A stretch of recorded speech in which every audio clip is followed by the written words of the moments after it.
Alors bonjour, moi non plus je ne suis pas réanimatrice, je suis endoscopiste interventionnelle. Je travaille à l'hôpital Saint-Antoine à Paris. Donc je remercie le comité d'organisation de m'avoir invité à faire cette présentation sur la gestion endoscopique des urgences biliaires. Je n'ai aucun conflit d'intérêt. Alors, et c'est essentiellement l'angiocolite. Vous savez faire le diagnostic positif. Il s'agit d'un sepsis à point de départ biliaire. Il y a des arguments cliniques qui peuvent nous aider.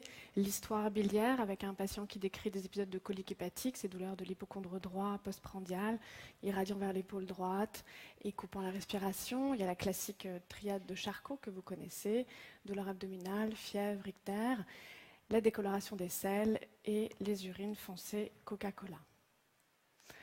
Les arguments biologiques que vous connaissez aussi, la cytolyse hépatique, prédominant classiquement sur les alates initialement, diminuant rapidement, parfois une inversion avec une prédominance sur les azates par la suite, une cholestase et une élévation de la bilirubine totale à prédominance conjuguée. On s'aide également de l'imagerie, échographie, scanner, éventuellement IRM quand on y a accès et que le patient est assez stable. Tout cela va nous donner des signes indirects que vous connaissez, la dilatation des voies biliaires, la prise de contraste de la voie biliaire principale et des signes directs concernant la cause de l'obstruction, est-ce un calcul ou une tumeur, les deux principales causes, et le siège de l'obstacle, important pour nous. Alors quelques images, juste une échographie par voie percutanée montrant la dilatation des voies biliaires au niveau du île. Ici, un scanner sans injection, même donc en cas d'insuffisance rénale. On voit ici une image hyper dense, arrondie, dans la voie biliaire principale qui signe le calcul. Et enfin, une IRM qui, très joliment, avec une très très bonne sensibilité, montre, voyez, au sein de cette voie biliaire principale en hypersignal T2, une image en hyposignal, le calcul de la voie biliaire principale. Alors après avoir fait le diagnostic positif, il faut faire le diagnostic de gravité. Il y a des guidelines dites de Tokyo, publiées en 2013, qui ont défini 3 grades de sévérité de l'angiocolite. Le premier étant le grade sévère, défini assez simplement par au moins une dysfonction d'organe. Le deuxième groupe, le grade modéré, défini par au moins 2 des critères ci-dessous. Un taux de globules blancs supérieur à 12 000 ou inférieur à 4 000, une fièvre supérieure à 39, l'âge supérieur à 75 ans, l'hyperbilirubinémie à plus de 5 mg par décilitre et l'hypoalbuminémie. Le grade 1 étant défini assez simplement par l'absence de ces critères. En fonction de la sévérité, il est proposé un algorithme de traitement. En cas d'angiocolite très sévère, il faut, en plus des mesures que vous connaissez mieux que moi et des antibiotiques, faire un drainage biliaire urgent, sans délai. Quand l'angiocolite est modérée, un drainage quand même assez précoce. Et évidemment, en cas d'angiocolite non grave, d'abord un traitement médical et en fonction de la réponse, discuter un drainage ultérieur et dans tous les cas, le traitement de la cause. Alors le drainage biliaire, avant c'était la laparotomie chirurgicale, cholestectomie, cholédochotomie, ablation du calcul, DRAMCARE. Il faut noter que la célioscopie s'est développée dans certains centres. Ça reste une technique difficile, l'abord de la voie biliaire principale pour les chirurgiens par voie célioscopique avec un risque de plaie biliaire, de conversion et d'échec. Et le traitement endoscopique s'est assez largement développé. Il y a des conditions préalables à ce traitement, évidemment une hémodynamique stable. Dans l'idéal, une hémostase correcte, mais on reviendra là-dessus, ce n'est pas complètement indispensable. Une hémoglobine supérieure à 8. Il faut que le patient et sa famille, comme toute procédure, soient informés des modalités et des risques. Ce traitement doit se faire sur un plateau technique d'endoscopie digestive. On ne peut pas aller le faire au lit chez vous. Il nous faut de la scopie de bonne qualité et une infirmière d'endoscopie interventionnelle formée à ces techniques. Il s'agit de procédures sous anesthésie générale chez un patient intubé. On utilise un insufflateur de CO2 et en l'absence de contre-indication, on va réaliser une prophylaxie de notre principale complication qui est la pancréatite aiguë et ce par un suppositoire d'anti-inflammatoire. Alors si on n'a pas pu formellement déterminer le diagnostic au préalable par des techniques d'imagerie non invasive, on peut s'aider d'une écho-endoscopie. Alors qu'est-ce que c'est? C'est le premier temps de la procédure d'endoscopie interventionnelle. On descend un endoscope qui va être muni d'une petite sonde d'échographie miniaturisée. On va le descendre dans le deuxième duodénum et analyser parfaitement la voie biliaire, la vésicule biliaire, le pancréas. C'est la technique qui permet de diagnostiquer la litièse de la voie biliaire principale et vésiculaire avec la meilleure sensibilité et la meilleure spécificité. Et vous voyez ici simplement la sonde positionnée dans le deuxième duodénum, la voie biliaire ici anéchogène en noir et cette image typique hyperéchogène avec un godome postérieur de calcul. Donc vous avez fait le diagnostic. Ensuite, on utilise un duodénoscope et on va réaliser une CPRE pour cholangiopancréatographie rétrograde endoscopique. Ce duodénoscope n'a pas de sonde d'échographie et a une lumière et un canal opérateur qui est latéral.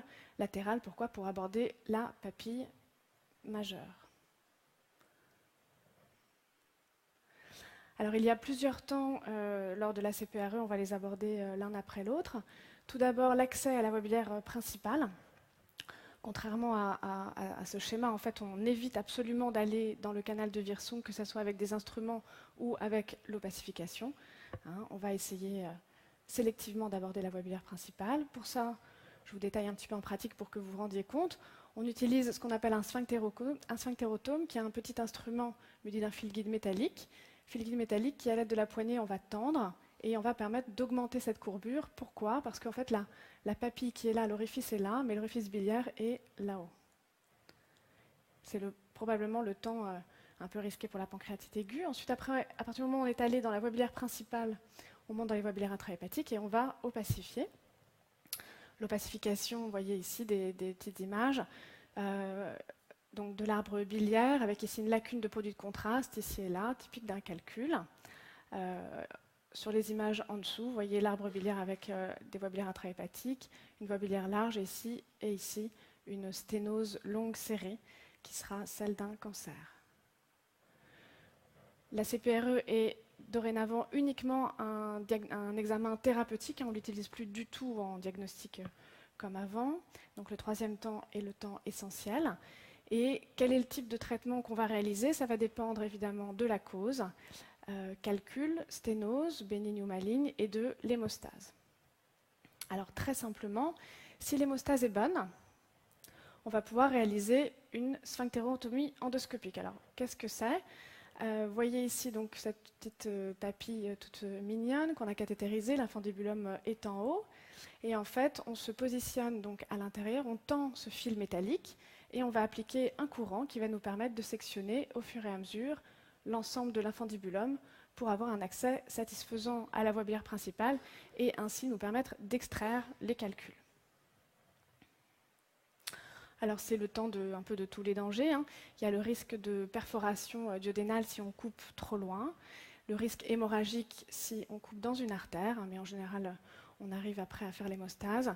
Il faut du coup absolument essayer au préalable d'optimiser l'hémostase et on ne réalise pas de sphinctérotomie endoscopique en cas d'anticoagulation en cours ou d'antiagrégants autres que l'aspirine. L'aspirine ne nous pose aucun problème. On fait tout sous aspirine, mais pas les autres.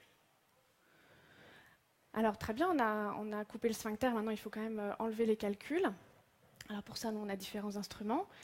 Une dormia, qui est une espèce de cathéter avec des brins métalliques, qui donc sont repliés à l'intérieur d'un cathéter qu'on va monter dans les voies biliaires intrahépatiques, ouvrir, saisir le calcul, le refermer et tout simplement le descendre dans le duodénum et le larguer dans le duodénum. Premier instrument. Le deuxième, un cathéter à ballonnet qui finalement on va monter dans les voies biliaires, gonfler et un peu de la même façon descendre le calcul en aval du ballonnet dans la voie biliaire principale. Voilà des petites images.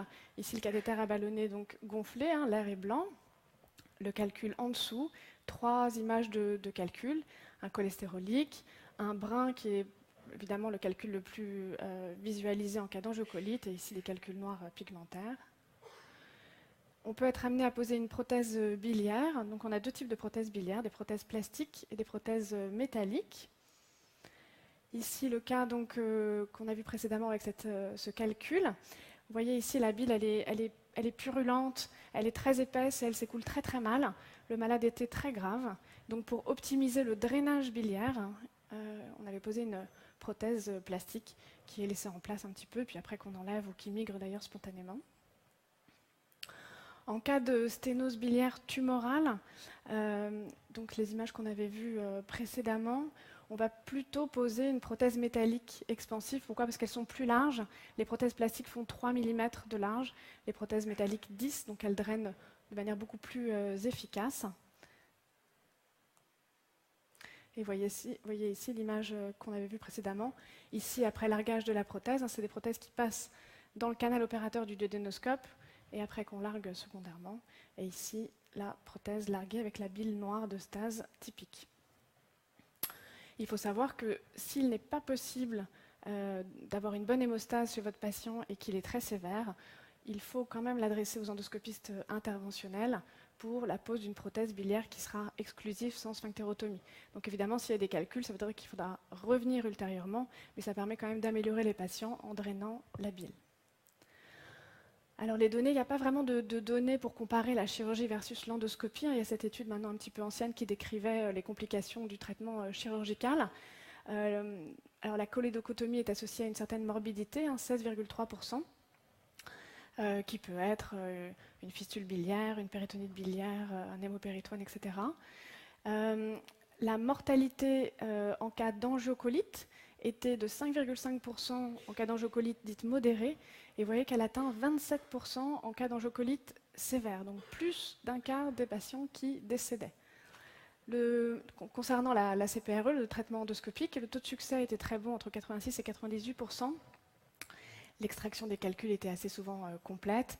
Le taux de complication, la morbidité de 6,85%, donc assez moindre, même si c'est difficile de comparer ces données-là. Et la mortalité est très très limitée, de 0,33%.